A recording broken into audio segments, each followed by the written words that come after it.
Do you love survival games, but at some point they just kind of fall apart for you? Like everything feels great at first, new world, new systems, new way to build, a new grind, and then a few hours in you suddenly stop and think, what am I actually doing this for? I want to talk about how the survival genre itself can come off kind of scammy and whether that's actually intentional or a design problem most games never solve. Survival games are incredibly good at selling you a fantasy. They all promise this huge immersive experience where you start with nothing and slowly build your way up. You're learning systems, unlocking upgrades and better equipment, exploring, surviving. It works because survival games rely heavily on one core loop: gather, craft, repeat. Chop trees, mine rocks, smelt ore, build stuff. It can be a super satisfying vibe, especially with friends. But unless you're one of the people who just really enjoy new building elements and can build a whole freaking town for the love of the game, sometimes you'll find there's really no strong reason motivating you to keep playing. And when that happens, it doesn't just feel unfinished, it feels kind of like you were sold something that was never really there. This is where I think that scam feeling comes from, not because developers are trying to trick you, but because the game hooks you early with depth and promise and then doesn't always deliver a strong reason to keep engaging with those systems later. You invest time, you learn mechanics, you commit to the world, and sometimes it just turns into more grind for grind's sake.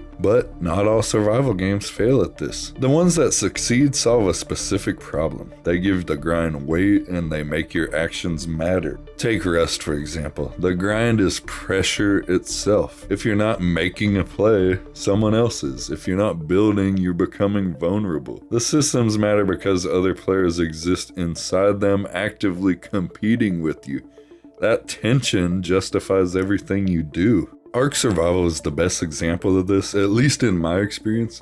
When I played on Xbox back when it launched, the rates were brutal, gathering was slow, taming took forever. On paper it sounds miserable, but the threat of other tribes changed everything. You weren't grinding just to progress, you were grinding to stay ahead, to survive, to dominate, to reach alpha status. It wasn't just a video game, it was a long-term struggle for control in a shared world. Oftentimes even a pseudo-political one, marking territory and striking up deals, forming alliances before that was even a feature of the game. I put thousands of hours into that loop. It was an insanely unique experience and it would be impossible to put that experience into words. It's ineffable. To this day, I'd say it's the best $30 I've ever spent on a video game, hands down. Wildcard figured out how to make me, a teenager at the time, do chores on an extremely consistent basis, which is kind of hilarious when you think about it, but it worked. It worked because it gave your time direction and ultimately justified it. Valheim takes a different approach. Instead of player conflict, it uses structure.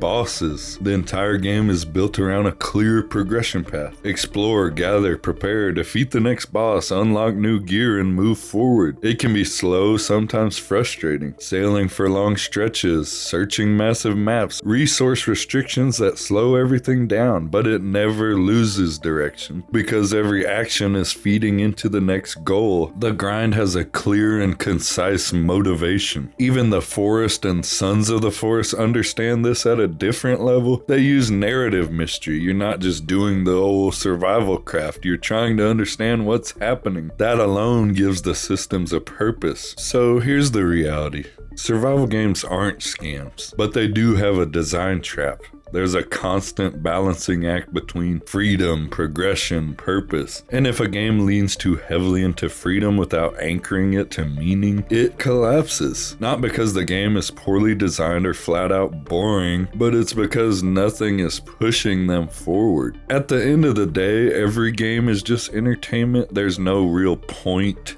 to any of it. But when you invest hours into something, you want that time to feel directed, like it's building towards something that matters inside the world you're in. The best survival games understand that. They don't just give you systems, they give those systems consequences, pressure, or goals that make them matter. That's the difference. And that's why Ark sucked me in so heavily when it first came out. Not because it respected my time, but because it gave that time deep meaning.